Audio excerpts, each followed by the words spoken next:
So guys, nandito pala tayo guys. Kasi tagal akong dumaan dito guys, pero ngayon lang ako naglakad dito. Dumaan ako dito, nakasakay. Ngayon guys, dito tayo sa Lanang Bridge. Ayan, kasama ko guys, oh, si Alfred Tahol. Dito tayo guys. Maganda pala yung view dito guys. Ayan oh. May ilog. Ano ba yan? Ilog, sapa. Ayan guys oh.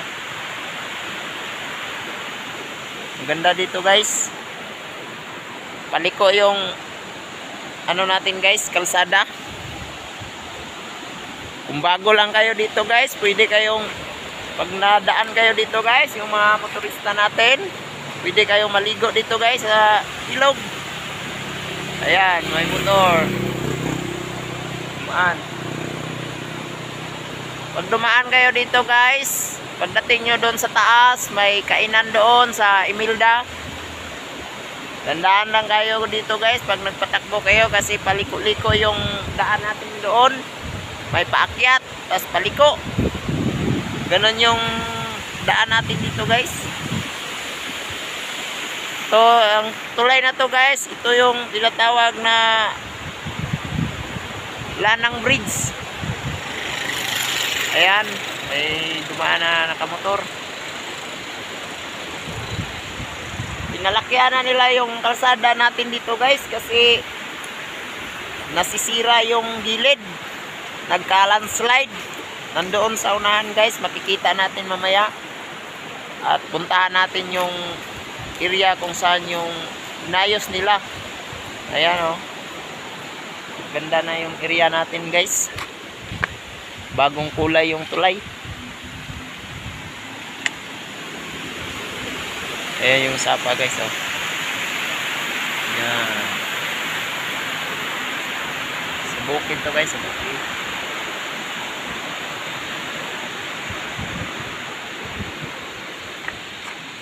Parang may parating na malaking truck guys. Tingnan natin yung truck guys. Ganyan guys. Okay ito.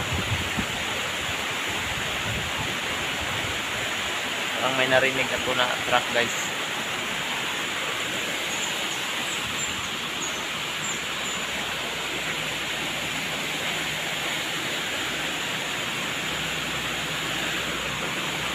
Ayan na guys, yung truck. Ayan, diba na yung truck guys.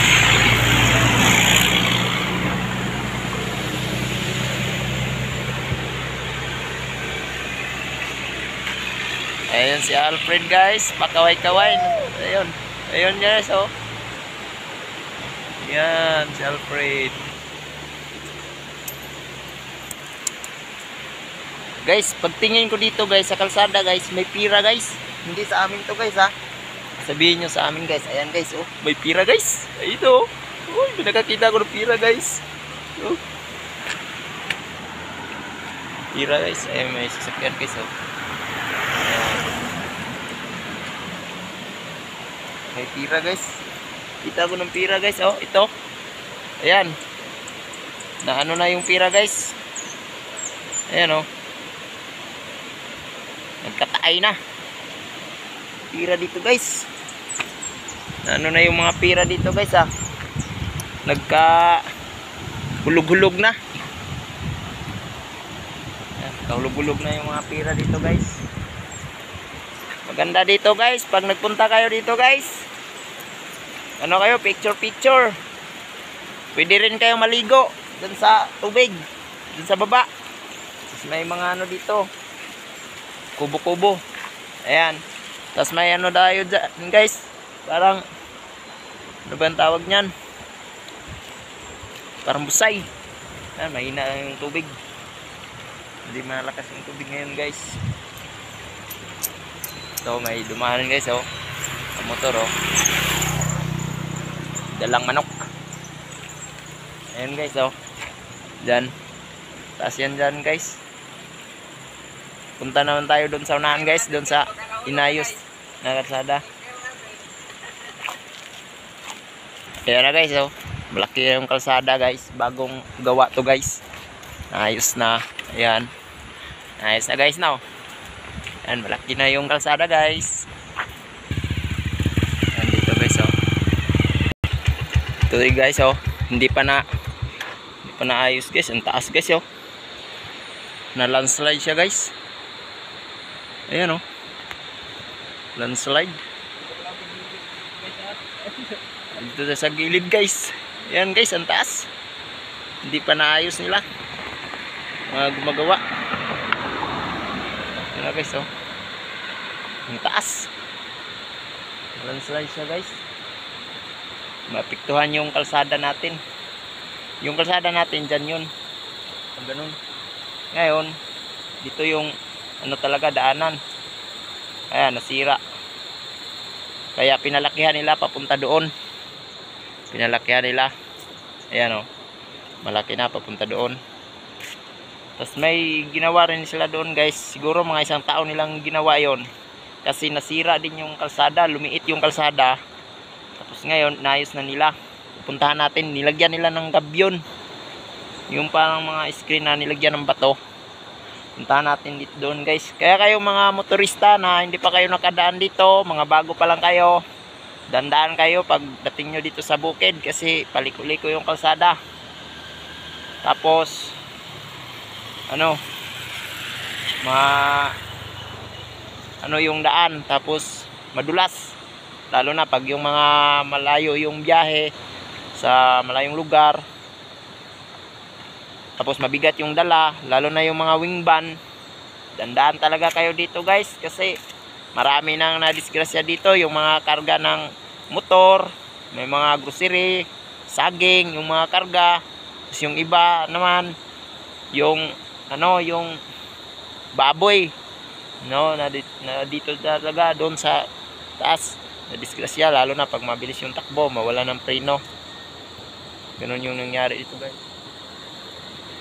Ayan yan guys oh, may dump truck. Ayan, dump truck. Mga dump truck guys. Nagaya yan guys oh, mabigat yung karga nila. Ayan oh. Gandaan lang yung takbo nila. Mabigat yung karga nila guys. Ayan oh. Ayan, mabigat yung karga nila guys.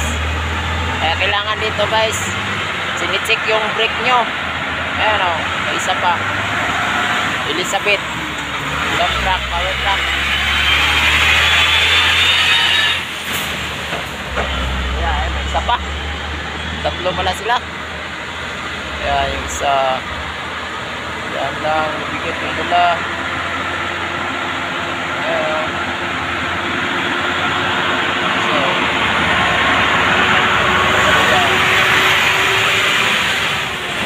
Guys, kaya landaan lang dito guys. Apat pala sila guys. Ayan o. Ayan o yung dala.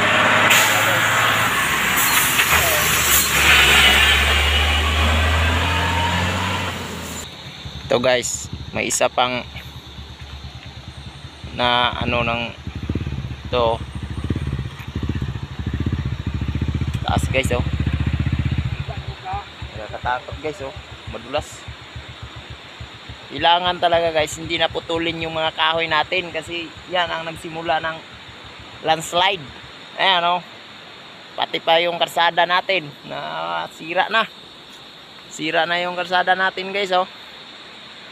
Kasi kulang na siguro sa kahoy na nag-landslide. Delikado na dito sa mga motorista kaya pinalakihan yung kalsada doon banda. Ayan oh. Dito na tayo guys kung saan yung sinabi ko sa inyo na inayos nila kasi nasira yung kalsada natin. Ayan. Yan yung nangyari sa kalsada natin guys, nagkaroon ng landslide. Ayan, inayos na. Lagyan na dito ng gabyon. So guys, siguro ginawa nila to guys mga isang taon siguro. Tingnan natin sa likod. Parang hirap pa. Yan, hirapan ako guys. Right. Ito na yun guys. Ito na yung ginawa nila. Ayan. Siguro guys, ang dami nitong ganito. Mga box. Ganito guys. Kasi, ang taas nito dati. Hanggang doon to. Tapos nilagyan na lang nila ng mga lupa. Saka ito, ang lalim nito. Ang lalim talaga dito guys. Ang lalim. Kaya ngayon, ayan, inayos na nila. Kasi yung lupa dito na sira. Yung kalsada natin guys. Ngayon, inayos na nila. Ito na. Ito yung inayos nila guys. Matagal silang gumawa dito. Siguro, tansa ko nito guys, mga 1 taon. Kasi, padandaan ako dito dati guys. Tapos, hindi lang ako nakapag-vlog kasi dumaan ako dito. Nakasakay kami ng sasakyan na elf. Kasi punta kami doon sa bukid. Kami akyat ng nyug. Nagkukupras. Nadaanan lang namin to lagi. Tapos ngayon, nagpunta talaga ako dito para makapag-vlog. Ayan guys. Ginawa nila ito kasi yung kalsada natin lumiit na. Hindi na magkasya yung 2 truck o parang 1 way na lang. Ngayon, inalakyan nila. Kaya yun, malaki na. Pwede nang makadaan yung mga truck. Kaya tayo sa taas. Ayan. Ganyan na lang yung nangyari guys. Lumaki na yung kalsada. Tapos kayo, ang ma-share ko lang sa inyo mga motorista natin dyan, lalo na yung mga dayuhan. Ayan o, ayan yung mga gagawa ng kalsada.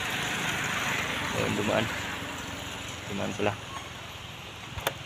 Ang ma-share ko lang sa inyo, mag-ingat kayo pag yung mga galing Davao papuntang Maynila o yung galing Maynila papuntang Davao, mag-ingat kayo dito sa area ng Silago to Abuyog na madaanan nyo na sa bundok.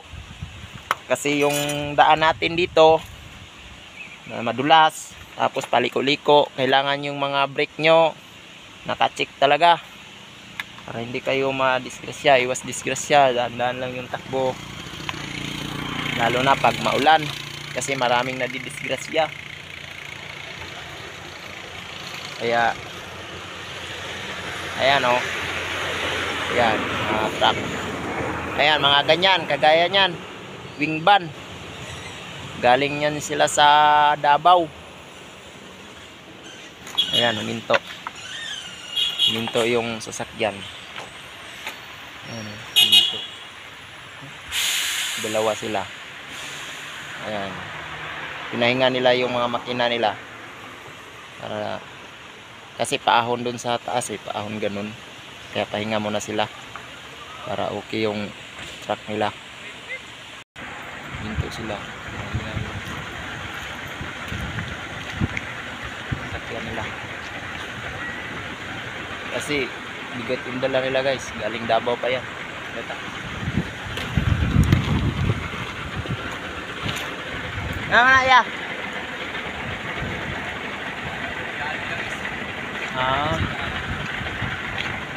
Di ka pa mo Davao?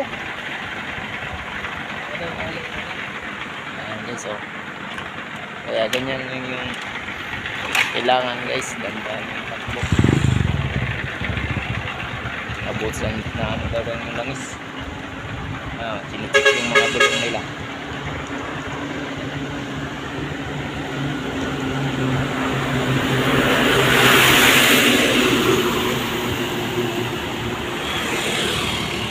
Kaya ganyan lang yun guys. Kailangan pag saan yung mga area na pwede kayong magpahinga, pahingayin nyo muna yung mga truck nyo para kasi paahon na doon sa taas.